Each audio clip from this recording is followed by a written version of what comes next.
Comment tu fais pour apprendre tes cours?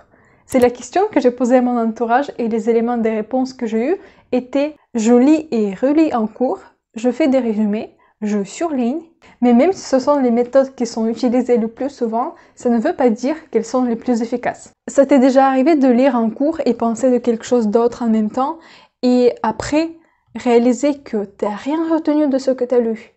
J'ose imaginer que oui.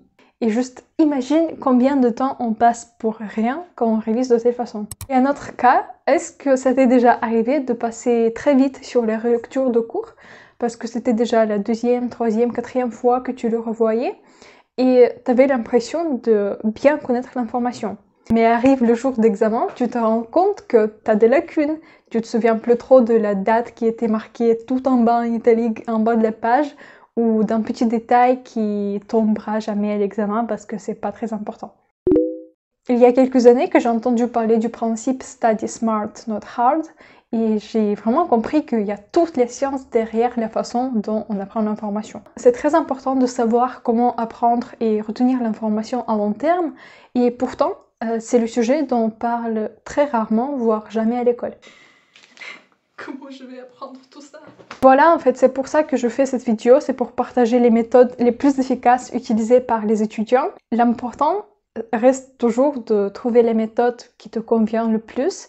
Du coup, c'est à toi de tester plusieurs méthodes et voir ce qui marche mieux pour toi. Mais n'oublie pas que ça reste quand même mieux de faire les relectures et retenir 10% d'informations que ne rien faire du tout. La première technique dont je voulais parler, c'est la technique de Pomodoro. C'est la technique que j'utilise moi en ma deuxième année de médecine et le principe est vraiment simple. C'est de travailler pendant 25 minutes sans distraction et de manière vraiment intensive, puis prendre une pause de 5 minutes. Et au bout de 4 séances comme ça, du coup 25 minutes de travail et 5 minutes de pause, on peut s'offrir une pause un peu plus longue de 15-20 minutes parce qu'on l'a mérité.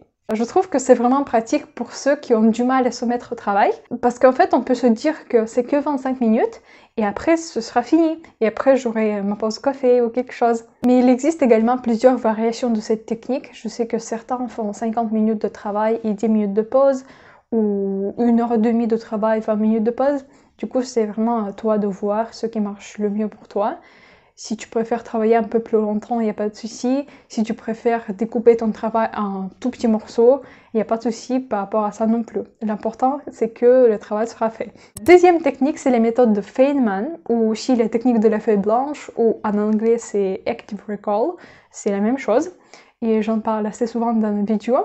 Mais parce que c'est la technique principale, c'est des techniques clés qui m'ont permis de réussir ma première année de médecine. Le but de cette méthode, c'est d'évaluer tes connaissances par rapport au sujet que tu veux apprendre et identifier tes lacunes. Je trouve que cette technique est vraiment géniale parce que ça va te permettre de gagner du temps et gagner en efficacité aussi.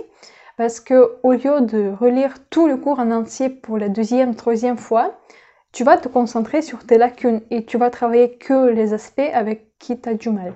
Au lieu de relire ton cours en entier, essaie d'abord ressortir l'information que tu connais déjà et tu peux le cocher en vert si tu l'as bien retenu et tu peux cocher en rouge l'information avec qui tu as du mal et sur laquelle tu vas travailler après. La troisième technique, c'est les méthodes des jours J. Je sais que c'est pas nouveau, je pense que tous les étudiants ont déjà entendu parler de cette méthode.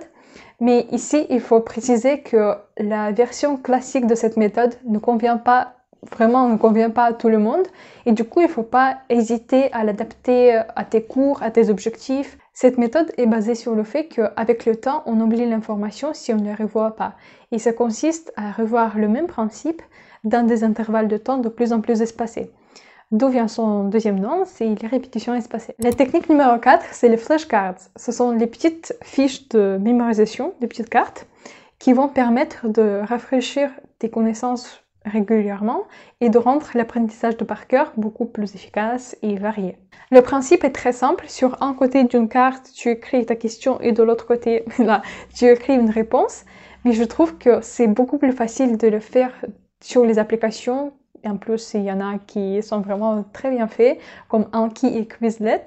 Et en plus, ça va te permettre de les revoir de temps en temps quand tu as des petits moments libres. La cinquième méthode, c'est la loi de Pareto ou la loi de 80-20.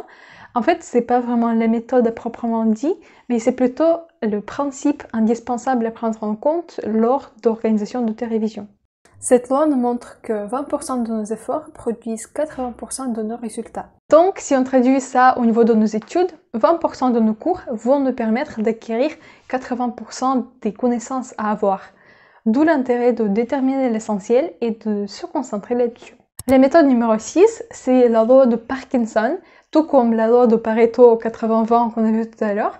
C'est pas vraiment la méthode à proprement dit, c'est le principe fondamental qu'il faut comprendre pour mieux gérer ton temps, et y compris le temps de ta révision. De façon schématique, plus une personne dispose de temps libre pour accomplir une tâche, plus celle-ci nécessitera de temps. À mon avis, ces deux lois, la loi de Pareto et la loi de Parkinson, sont à la base d'un planning bien réussi.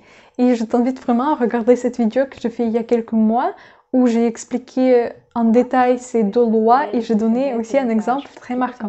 La 7e technique, c'est la carte mentale.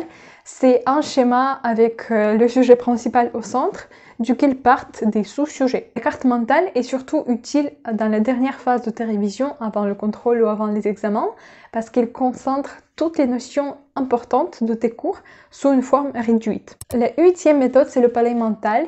Je trouve que c'est une technique plutôt avancée et parfois c'est assez compliqué de la mettre en place.